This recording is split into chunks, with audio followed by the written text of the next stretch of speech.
dessa igreja, eu tenho sentido claramente que Jesus, Ele está a nos dirigir, queridos, a nós mergulharmos nesse jejum, e na oração como nunca antes a gente mergulhou. E eu estava batendo um papo com Deus de ontem para cá, e Ele disse assim para mim: você tem visto o que eu tenho feito na sua vida? E eu disse: Senhor, eu acho que eu tenho visto. E Ele disse: eu tenho feito tudo isso na sua vida até aqui. Quando você entrar na dimensão do jejum, você vai ver o que eu vou fazer na tua casa, na tua vida, na tua família, dos teus filhos e naquela igreja que se congrega lá no Eusébio. Aleluia!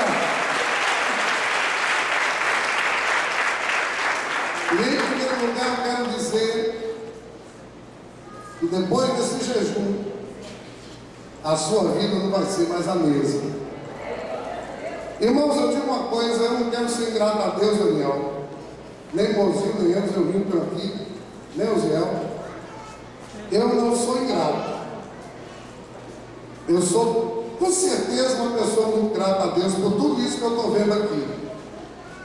Eu sou muito grato a Deus pela vida que eu tenho, pela família que eu tenho, afim, pelos discípulos que eu tenho, pela igreja que nós temos juntos aqui. Mas eu quero dizer uma coisa para vocês: eu quero mais de Deus, amém? Quantos querem mais de Deus aqui?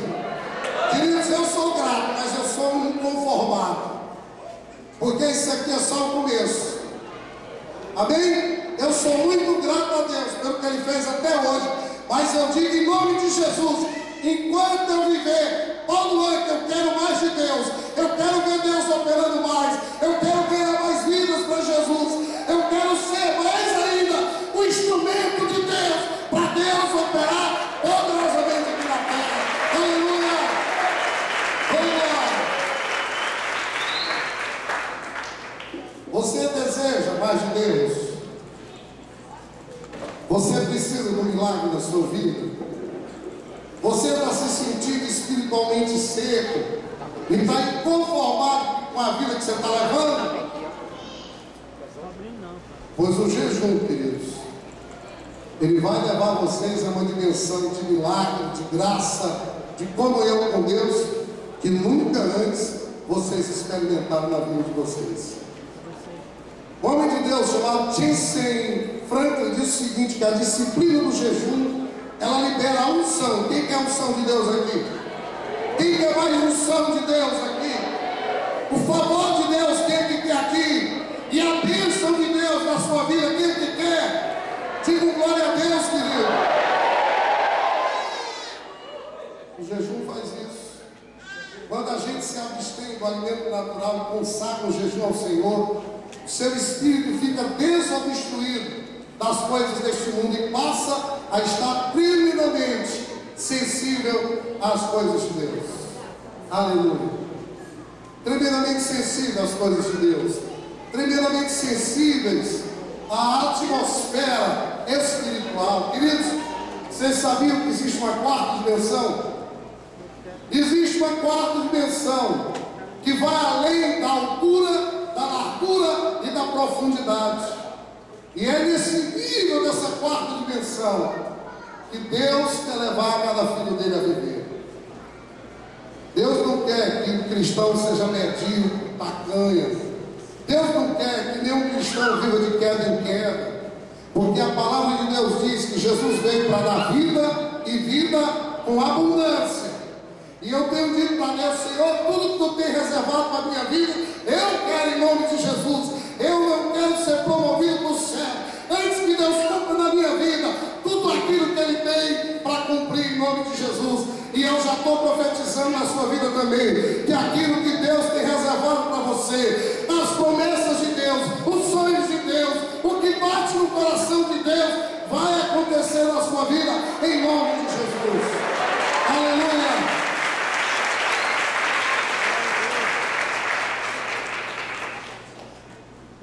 Essa semana, uma discípula da pastora Angélica falou que tem uma irmã aqui na igreja que estava querendo aprender mais sobre o jejum. E hoje à noite nós vamos começar juntos a aprender, inclusive essa irmã, e eu me lembrei muito dela quando eu estava meditando nessa palavra de ontem para cá. E a primeira coisa que nós temos que entender sobre o jejum, que o jejum não é, e o jejum é quando a gente se abstém de alimentação. Jejum bíblico é quando a gente deixa de comer alimentos. Tem gente que diz assim: pastor, eu vou fazer um jejum de televisão. Isso não é jejum bíblico. Ah, pastor, eu vou me abster de jogar bola. Isso não é jejum bíblico. Ah, pastor, eu vou fazer um jejum, vou mais jogar videogame. Isso não é jejum bíblico. O jejum bíblico é um jejum de comida. A Bíblia diz em Mateus 4:2, falando de Jesus, que depois de jejuar 40 dias e 40 noites, ele não foi assistir o Big Brother Brasil, nem tampouco o Faustão, nem jogar uma partida de videogame. A Bíblia diz que Jesus passou, aleluia, 40 dias, 40 noites jejuando, antes de começar o seu ministério. E ao término disso ele teve, por que ele teve fome? Vamos dizer o óbvio no lanche aqui? Sem comer. Porque ele passou 40 dias sem o quê? Sem comer. Então o jejum bíblico é quando a gente se abstém de quê, irmãos? De comida. O jejum bíblico ele é diferente quando é. Tem gente que diz assim: vou fazer um jejum para emagrecer. Isso não é jejum. Isso é dieta para emagrecer. O jejum bíblico é abster-se de alimentação com um propósito quê? Espiritual. Irmãos, Juscelina, nós vamos entrar em 40 dias de jejum e oração nessa igreja aqui, amém? A partir do dia 2 de maio, Daniel. E domingo que vem, nós estaremos consagrando todos aqueles que vão entrar nesse jejum conosco. E eu vou trazer uma folhinha e vou distribuir para vocês. Vocês vão colocar os propósitos do jejum. Quando a gente faz o jejum, a gente não faz para emagrecer. Eu preciso emagrecer, irmãos, amém? Mas esse jejum não é para emagrecer. Eu tenho propósitos, eu já estou orando a Deus, Deus já me deu, eu já bati papo com Ele, eu já sei mais ou menos quais são os propósitos pelos quais eu vou jejuar. E nós vamos jejuar com propósito, porque o jejum tem um propósito. Você sabe aquele seu filho? Sabe o teu marido que saiu de casa? Sabe aquela necessidade de uma porta de emprego? São os propósitos que você vai fazer nesse jejum. O jejum tem propósitos. Quantos estão entendendo aqui? Quando nós começarmos o jejum, nós temos que consagrar o jejum ao Senhor.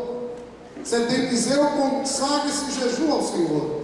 E quando terminar, você tem que dizer: Senhor, eu estou entregando esse jejum ao Senhor. Amém? Queridos, tem 3 tipos de jejum. O primeiro é o absoluto. Pastor, o que é o jejum absoluto? É quando a pessoa não come e não bebe nada. E esse jejum normalmente não é sugerido fazer. E se fizer, você deve fazer por pouco tempo. E deve fazer sempre recebendo a direção clara de Deus. Por quê? Porque nós não podemos passar muito tempo sem água. Quantos estão entendendo?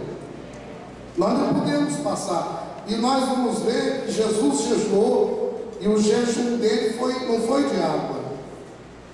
Jesus tomou água durante o jejum dele de 40 dias. Esse é o absoluto. Você passar 40 dias sem tomar água, não é recomendado isso. Tem o jejum normal, que você não come, mas toma água. Aí tem um irmão que diz assim: pastor, eu estou fazendo o jejum de água. Eu digo: muito bem.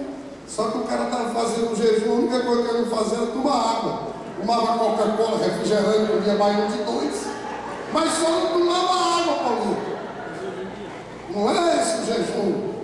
O jejum normal, você come, não se abstém de comida, mas você toma água. Eu já fiz alguns períodos de 3 dias, só tomando água. Aleluia. E tem um jejum parcial. que é o jejum de Daniel. Daniel fez um jejum por 21 dias, quando ele foi levado para o cativeiro babilônico. Ali ele não comeu comida agradável, são doces, nem bebeu vinho e nem comeu carne, por 21 dias. E a Bíblia diz que no final dos dias ele estava mais bonito assim como eu, mais lindão assim como eu, do que os filhos lá dos babilônicos, aleluia. Então nós temos esses 3 tipos de jejum. E aí, que tipo de jejum Jesus estava fazendo? Possivelmente, o jejum que Jesus fez foi apenas de comida. Que a Bíblia diz que quando terminou, nós lemos o texto, Jesus fez 40 dias e 40 noites de jejum e teve sede e teve fome. A Bíblia diz que ele teve o quê? Possivelmente ele deve ter tomado água nesse período, porque a Bíblia não diz que ele teve sede. E a Bíblia não diz que o diabo diz transforme essa terra em água, mas ele diz transforma essas pedras em pão. Porque com certeza a necessidade de Jesus, ao cabo dos 40 dias, era de comida e não de água. Outro equívoco que alguns dizem a respeito do jejum é que ele deve ter jejuado de água porque no deserto não tem água. Mas as pessoas que pensam assim não conhecem o deserto da Judéia. No deserto da Judéia tem muitos poços de água e rios. Além disso, ele pode ter levado água no odre, que é um receptáculo de uma bolsa de pele de animais. Aleluia! E durante esses 40 dias que Jesus passou sem se alimentar, Jesus foi alimentado 40 dias pela palavra de Deus e pelo Espírito Santo de Deus, queridos. E Jesus é um exemplo a todos nós, e é um exemplo que nós devemos seguir. E se Jesus jejuou, nós temos que jejuar. Diga assim para o seu vizinho: Jesus jejuou, e nós temos que jejuar. Queridos, quantos querem viver uma vida de milagre? Levante a mão aqui que eu também quero, ó. Dê um brado para o Senhor. Aleluia! Eu quero viver uma vida de milagres. Jesus só começou a operar milagres depois do jejum de 40 dias. Aí você pode dizer: pastor, mas Jesus era Deus. Engana-se você de dizer isso. É verdade, Jesus era Deus. Mas tudo que Jesus fez, presta atenção, durante o tempo que ele viveu, ele não fez como Deus. Ele fez como homem. Mas que homem, Daniel? Homem cheio do Espírito Santo de Deus. Aleluia! Tudo que Jesus fez, Celina, eu posso fazer, minha irmã. Olha nos olhos aquele pastor, querido. Tudo que Jesus fez eu também posso, desde que eu esteja, Paulo, cheio do Espírito de Deus. É verdade. Mas diga assim para o seu vizinho: mas ele pagou o preço para que Deus usasse poderosamente. Engraçado é que o capeta quis abortar o processo. Ele disse assim: transforma essas pedras em pão. Sabe por quê? Porque o diabo sabe o poder que o jejum tem. Mas o que sustentou Jesus nos 40 dias foi a palavra de Deus que saía da boca de Deus. Engraçado que a primeira coisa que ele disse depois que terminou o jejum, ele disse assim: que nem só de pão, aleluia, viverá o homem, mas de toda palavra capeta do inferno que sai da boca de Deus, aleluia.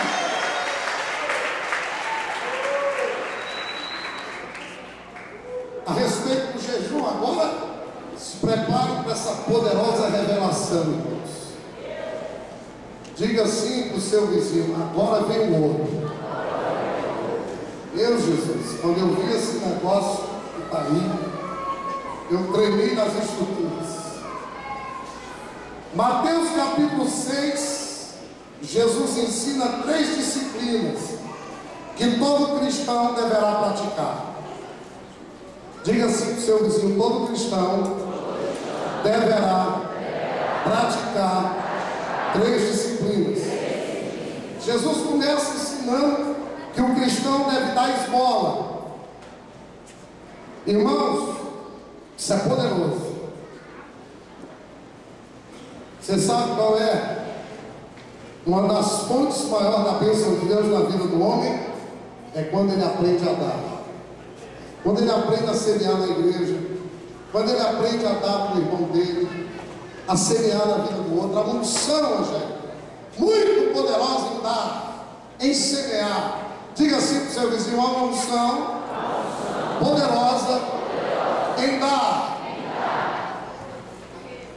Jesus disse: quando você der esmola, ele começou a explicar como é que tinha que fazer. Mas ele não ficou por aí, tem outra disciplina que a gente tem que fazer. Ele disse: quando você orar. E ele termina: quando você jejuar. O engraçado é que ele diz, mas ele diz quando. Quer dizer que dar, orar e jejuar não é e não deve ser uma exceção na vida do cristão. Deve ser a rotina. Quando? Deve ser algo que a gente tem que fazer todo dia, todo mês, toda semana, todo ano. Aleluia. São 3 deveres de todo cristão. Engraçado que em Eclesiastes 4,12 aí vem uma joia. Daniel e Luziel e o Tiago, que gostam dessas coisas. Eu sempre usei esse texto aqui para casamento. Diz assim: homem sozinho pode ser vencido. Diga para o seu vizinho: é muito perigoso andar sozinho. Não ande só. Mas 2 conseguem defender-se. Um cordão de 3 dobras não se rompe com facilidade. Primeira dobra, dando. Segunda dobra, orando. Terceira dobra, jejuando. Primeira dobra, dando. Segunda dobra, orando. Terceira dobra, gente, jejuando. Meu irmão, quando você estiver ofertando, dando, semeando, ajudando, orando e jejuando, ninguém vai ser páreo para vencer a tua vida, em nome de Jesus. Aleluia! Oh, meu Deus! E o Senhor falou assim para mim: você entendeu, meu filho? Eu disse: pai, eu vou me tornar um homem de jejum, porque eu tenho semeado, tenho até orado, mas eu não tenho ainda a terceira dobra, está faltando. Aleluia! Estava faltando, em nome de Jesus. Marcos capítulo 4 diz assim: que quando a terra é boa, a frutificação é a 30, é a 60 e a 100. Quando você está dando, você frutifica a 30. Quando você está orando, é 60. Mas quando você está jejuando, aleluia, você vai frutificar a 100, meu irmão. Se torne um homem ou uma mulher de Jesus. Quantos querem frutificar a 100 aqui? Eu quero. Passe a dar, passe a orar, mas passe também a jejuar. Mateus 17, 19 a 21. Nós vamos ver também alguns princípios ligados ao jejum. Falei para vocês que essa palavra está tremendo. Onde ela me impactou. E é muito lindo quando eu ligo para o pastor e ele sempre me atende. Me atende de uma forma que só eu fazendo daquele jeito. Me atende com tanto carinho. Estava lá em Itapajé. Diz assim que o homem tinha um filho endemoniado. E os discípulos de Jesus não conseguiram expulsar esses demônios. E nós estamos no capítulo 17 de Mateus. No capítulo 10 de Mateus, Jesus já tinha dado autoridade para expulsar os demônios. Jesus já tinha dado autoridade aos seus discípulos para expulsar demônios. Mas por que eles não conseguiram, Daniel, expulsar? Querido, eu vou dizer uma coisa aqui do alto desse lugar, com toda a autoridade que Deus me deu. Existe a autoridade na sua vida. Diga para o seu vizinho: existe autoridade na sua vida. Aí você diz: pastor, mas por que as coisas não estão do jeito que eu espero? Você vai ver a resposta agora aqui. Veja, então os discípulos aproximaram-se de Jesus em particular e perguntaram: por que não conseguimos expulsá-lo? Aí Jesus respondeu: porque a fé que vocês têm é pequena. Sabe por que nós não estamos expulsando os demônios da vida da gente?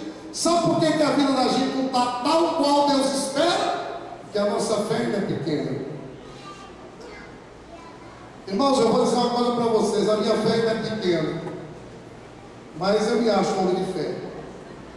Eu sou meio doido. Não se escandalize não, eu estou querendo ficar totalmente doido, porque Deus não usa os normais. Gente, Deus não usa, Tiago, que é normal.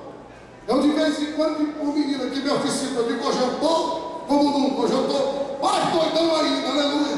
Hoje eu estou crendo que Deus vai fazer isso. Sempre quando eu creio, Deus faz.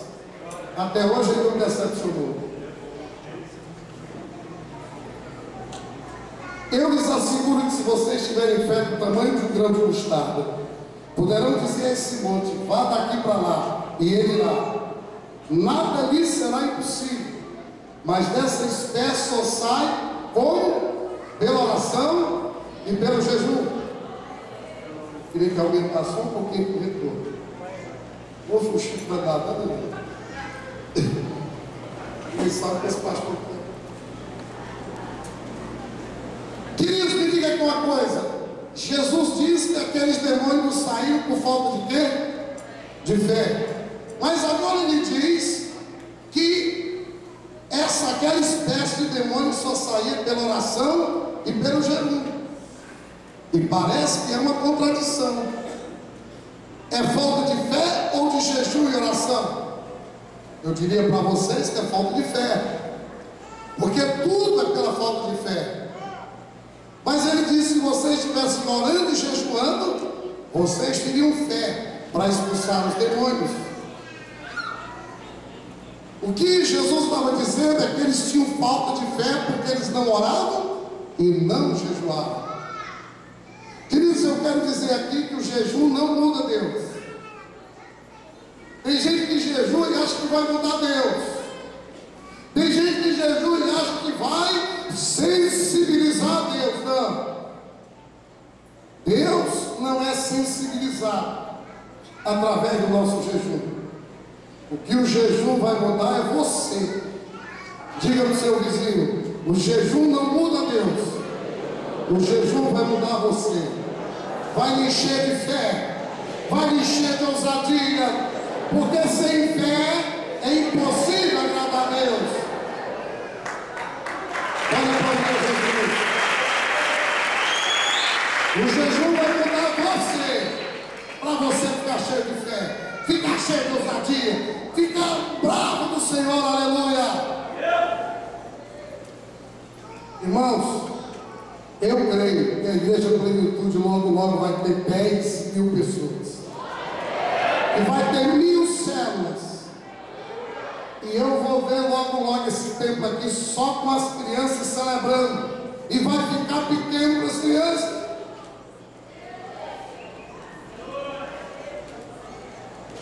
Isso é fé. Eu já estou vendo o tempo lá atrás, queridos. Pastor, por que o senhor se incomoda, se importa tanto com gente? Porque, irmãos, cada cadeira vazia dessa, quando ela preenche, é alguém que saiu do inferno e entrou no céu. É alguém que hoje é escravo do diabo e se torna servo livre de Jesus. Aleluia.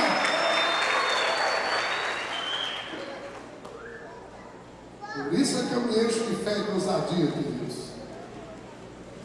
Por isso é que eu gosto de comprar cadeira e alugar ônibus. Aleluia. Eu já estou doido para comprar mais 50 cadeiras e alugar mais um ônibus. Hoje nós ficamos felizes, estamos aqui vindo pela primeira vez. Já os membros da igreja, plenitude lá de Calcaia, aleluia. Glória a Deus. Quem veio de Calcaia, balança a mão aqui para mim, irmãos. Lá de Calcaia, levante a mão. Oh, glória a Deus. Deus abençoe vocês. Para aplaudir Jesus. Logo nós queremos, aleluia. Com glória. Logo nós teremos um ônibus saindo de Calcaia, passando pelo Bom Jardim. E não vai passar no São Cristóvão, porque vai vir um ônibus só do São Cristóvão. Aleluia. O jejum, irmãos, ele combate os desejos da carne. Ei, pregar isso aqui, não pode. Pregar isso aqui para mim é duro.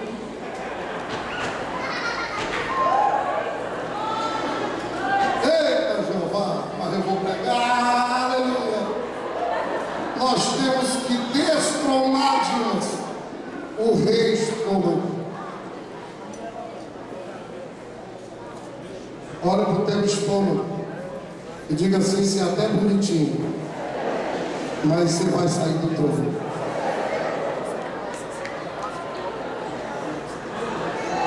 Muitos estômagos têm mandado na vida do sujeito. Quando nós começarmos a jejuar, você vai ver ele roncando e discordando. E eu tenho certeza que é começar pelo meu. Ele já está insatisfeito com essa mensagem. Para, pastor, de pregar. Diga para o seu estômago: eu vou te destronar. Você vai sair do trono.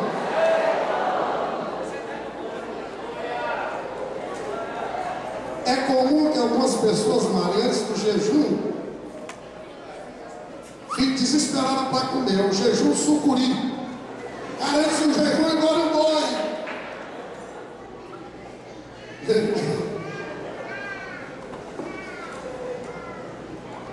Não tem um ditado, irmãos, que diz que o caminho para o coração do homem é através do estômago. Aqui na igreja tem muita moça que sabe cozinhar, beleza? E se não souber, aprenda, que é o caminho mais rápido para pegar um beijo e casar com você.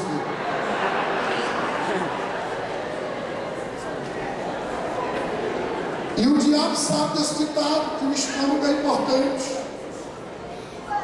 Me diz alguma coisa: o que é que o capeta em forma de serpente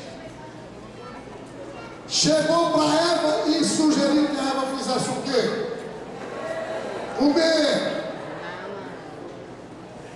Porque o diabo sabe que o estômago é uma coisa preciosa para o homem. Esaú, pelo Deus estômago, ele perdeu a sua primogenitura. Hebreus 12, 16, 17 diz assim: que não haja nenhum imoral profano, como Esaú, que por uma única refeição vendeu seus direitos de herança como o filho mais velho. Como vocês sabem, posteriormente, quando quis herdar a bênção, foi rejeitado e não teve como alterar sua decisão, embora buscasse a bênção com lágrimas. Irmãos, quando a gente fala dos patriarcas, a gente diz assim: Abraão, Isaac e Jacó. Não diz Abraão, Isaac e Esaú. Por causa de um prato de comida, o infeliz do Esaú trocou a primogenitura e deixou de ser tataravô de Jesus.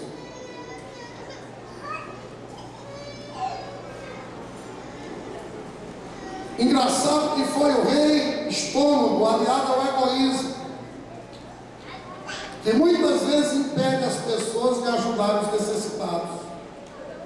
Tem gente que pensa que Sodoma e Gomorra foi destruído somente porque tinha muito homossexualismo, muita moralidade, mas a Bíblia diz que Sodoma e Gomorra foi destruída também por egoísmo e carnalidade, que fala de comer demais. Ezequiel 16, 49, 50 diz assim: Ora, este foi o pecado de sua irmã Sodoma.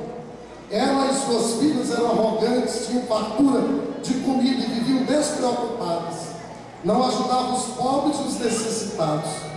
Eram altivas e cometeram práticas repugnantes diante de mim. Por isso, eu me desfiz delas, conforme você viu.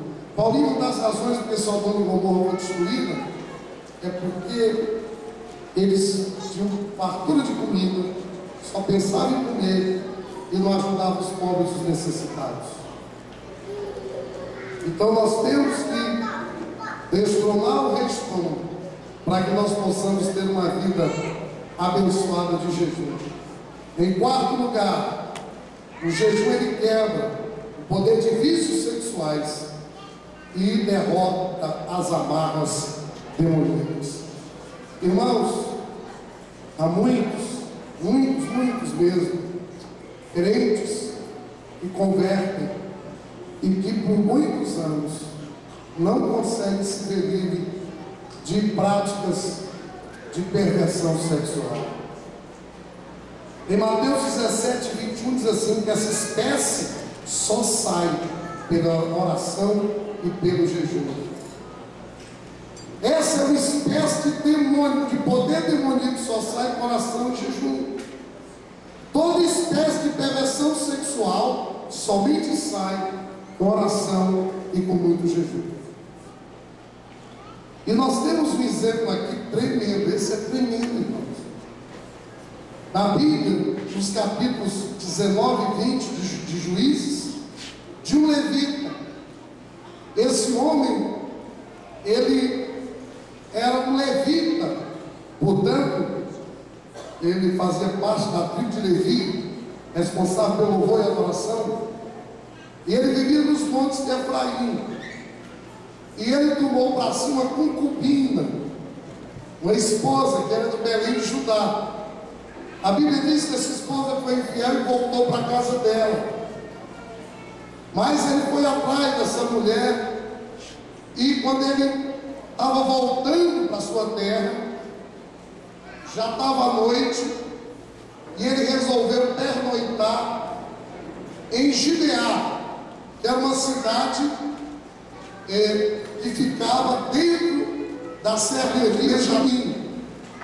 Ele já estava ali à noite numa praça, e a Bíblia diz que ninguém convidava ele para dormir na sua casa, até que passou um idoso que era procedente da mesma terra dele, de Efraim, que estava morando em Gibeá. Esse homem convidou para eles dormir na casa dele, e quando eles estavam entretidos, alguns vadios da casa, presta atenção, eles começaram a querer invadir aquela casa, e começaram a bater nas portas, e vejam o nível, irmãos, de perversão sexual, Paulo, que havia nessa tribo de Israel chamada Benjamim, nesse lugar chamado Gibeá. Eles estavam batendo na porta, Daniel, dizendo: olha, eu sei que tem um homem aí, e mande esse homem sair fora da casa, para que a gente tenha relações sexuais com ele. Vocês estão entendendo o que eu estou narrando? E aquele homem disse: olha, não sejam tão perversos. Engraçado que o negócio era tão pervertido lá, que ele disse: eu não mando homem não, mas eu tenho uma filha virgem, e eu vou mandar minha filha virgem para vocês.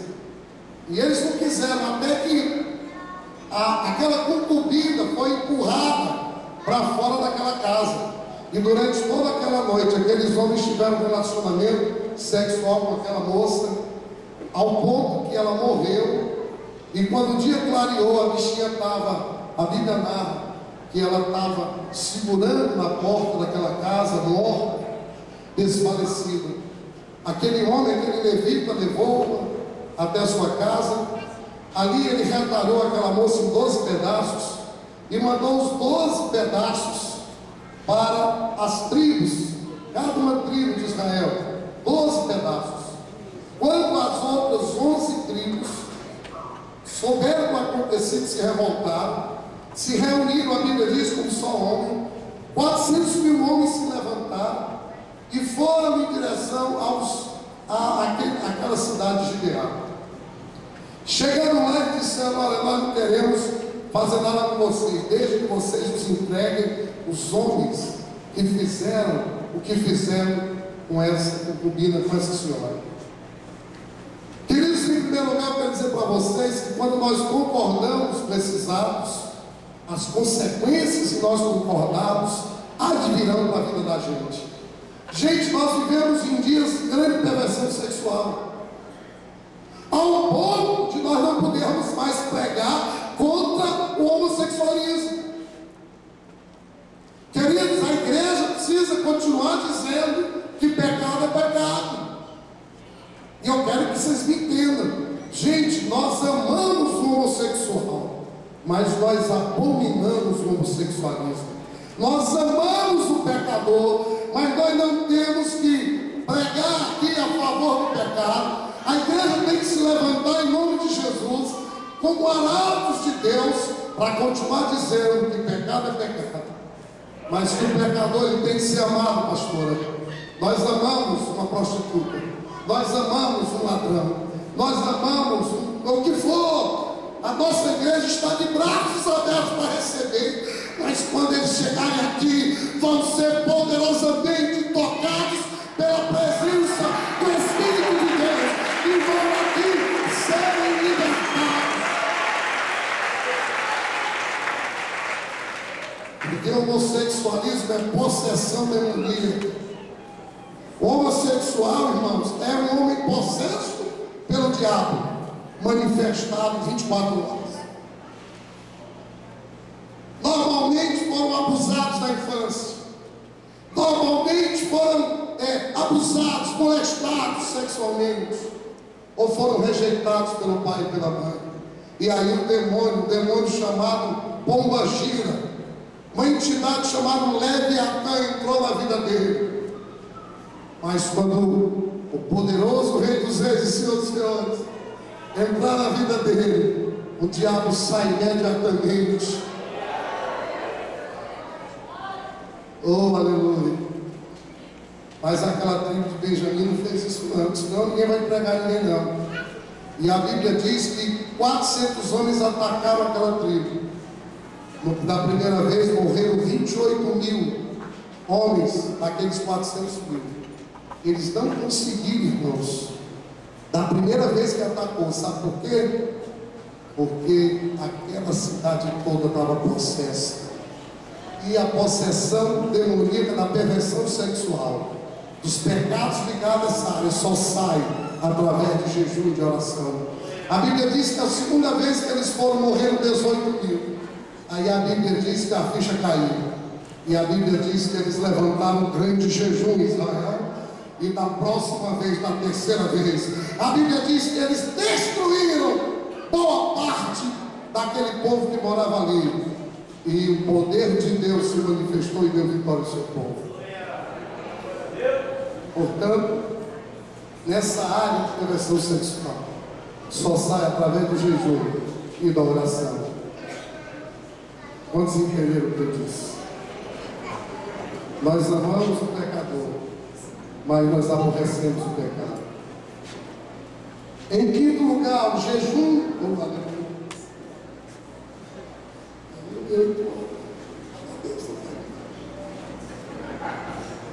É a disciplina particular que gera recompensas públicas. Nós vamos jejuar no reduto do nosso trabalho, da nossa casa, mas nós vamos ter recompensas públicas, irmãos. Publicamente vocês vão ver Deus honrando a vida de vocês. Quantos estão entendendo o que eu estou dizendo? O nosso plano de jejuarmos, nós vamos começar 2 de maio e nós vamos até o dia 10 de junho. É um domingo e nós faremos aqui o maior culto de louvor e adoração que já fizemos aqui. Vai ser um dia de grandes testemunhos de vocês, de coisas poderosas que Deus vai fazer. E eu estou com expectativa de algo assim espetacular nesse período de jejum. jejum, pastor, será um jejum, no mínimo, parcial. A nossa orientação é que esse jejum seja um jejum de Daniel, no mínimo, em que nós vamos tirar refrigerantes, vamos tirar doces, vamos tirar sobremesas, guloseimas, vamos tirar carne vermelha, e nós vamos tirar da nossa alimentação aquilo que a gente mais gosta. Eu, por exemplo, vou tirar café. Eu tomo bem 2 litros de café por dia. Sabe por quê, queridos? Porque aquilo que não significa nada para você, não significa também nada para Deus. Diga assim para o seu vizinho: que não significa nada para você, não significa nada para Deus. Isso não significa nada para mim. Por exemplo, jejuar bife de fígado. Eu odeio bife de fígado. Jejuar o café da manhã. Nem sinto fome de manhã. Agora, você tem que prometer aquilo que você sabe que vai cumprir. Não prometa além daquilo que você pode cumprir. Por sugestão, nós vamos sugerir, a começar pela liderança da igreja. E aí, quem é a liderança? Os supervisores de área, supervisor de setor e o vídeo de célula. Que no decorrer desses 40 dias, nós façamos períodos curtos de 2, 3, 1 dia só de água. Eu, por exemplo, estou de plantão, já sei que nesse tempo de plantão vou fazer só de água. Por quê? Porque eu vou estar de boa na lagoa, deitado numa cama, trabalhando pouco. Vou poder tirar muito tempo da presença de Deus, estudar muita palavra, ler muita Bíblia, vou estar sendo alimentado. Irmão, você sabia que durante os 40 dias Jesus não teve fome? Porque a Bíblia diz que ele só teve fome depois dos 40 dias. Vai chegar durante os 40 dias que a fome vai passar e você vai ter sede só de Deus. Agora, esses 40 dias vão ser 40 dias que vão mudar a sua vida para sempre. Quais serão os propósitos de vocês? Vão daqui até lá pedindo a Deus revelação. Eu já sei boa parte dos meus propósitos, já sei. Coisas que não podem faltar no meu propósito. Um desses propósitos eu vou revelar. É que eu estarei jejuando os 40 dias. Para eu ser um marido melhor para minha esposa, porque eu preciso melhorar muito nessa área. Eu ser melhor para os meus filhos. Outro propósito que eu vou estar jejuando é para que os meus discípulos diretos, os discípulos dos meus discípulos, sejam logo grandes pastores aqui na igreja. Eu vou estar jejuando para a gente ganhar o Eusébio para Jesus. E outros propósitos mais que eu vou estar jejuando. E tanto o jejum privado quanto o coletivo, ele é uma disciplina particular. Em Jeremias 29:13 diz assim: buscar-me-eis e me achareis quando me buscares de todo o coração. E uma das maneiras de nós buscarmos a Deus de todo o coração é através do jejum. Voltando para o propósito desse pastor, é o seguinte: eu tenho um filho que ele está na droga. Você vai estar jejuando para o seu filho sair da droga, ser liberto da droga. Porque essa caixa só sai através do jejum e da oração. Não vai faltar motivo para a gente jejuar, sim ou não? Tem alguém aqui que não tem algum motivo para jejuar? Para orar? Para clamar? Eu tenho muitos. E em Romanos 12:1 diz assim: portanto, irmãos, rogo-lhes pelas misericórdias de Deus, que se ofereça um sacrifício vivo, santo e agradável a Deus, que esse é o vosso culto motivacional. Há muitas pessoas aqui hoje à noite que precisam saber a vontade de Deus, receber de Deus direção na sua vida. Há outros aqui que estão precisando desesperadamente de receber uma vitória na vida. Tem gente aqui, Rafinha, que entrou por essas portas hoje, que ano após ano ainda não sabe o que é viver uma vida vitoriosa em Deus, não sabe o que é ter uma casa ajustada. E através desse jejum, meu irmão, você vai ver o poder de Deus, a graça de Deus e o favor de Deus na sua vida. A Bíblia diz, lá em 2 Crônicas, capítulo 20, que o rei Josafá, o rei de Judá, precisou de direção de Deus.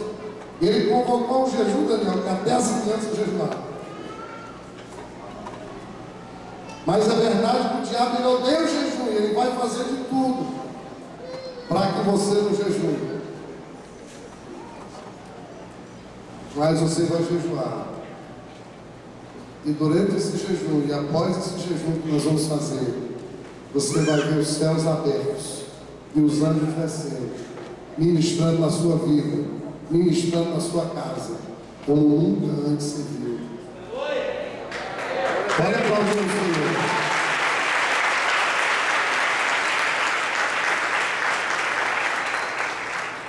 Você vai estar com um cordão de 3 dobras. E você vai estar frutificando a 30, 60 e a 90. A 100. Essa é a expectativa de glória que há no meu coração durante esse período desse jejum. Irmãos, há muito que a gente fazer pelo reino de Deus. E nós temos que avançar. E nós temos que avançar usando as armas do Senhor. E uma poderosa arma é o jejum. E nós vamos fazer isso em nome de Jesus. Domingo que vem nós estaremos pregando a segunda e a última mensagem sobre o jejum. E dia 2 de março nós estaremos começando esse jejum abençoado. E a minha oração sincera é que nenhum membro dessa igreja deixe de entrar nesse jejum. Pelo menos o mínimo, que é tirar doce, refrigerante e carne vermelha e guloseima. Esse é o mínimo. A expectativa que eu tenho no meu coração é que nós vamos ver os céus abertos, gente, e os anjos de Deus passeando nesse lugar mais ainda. Vamos ficar de pé na presença do Senhor.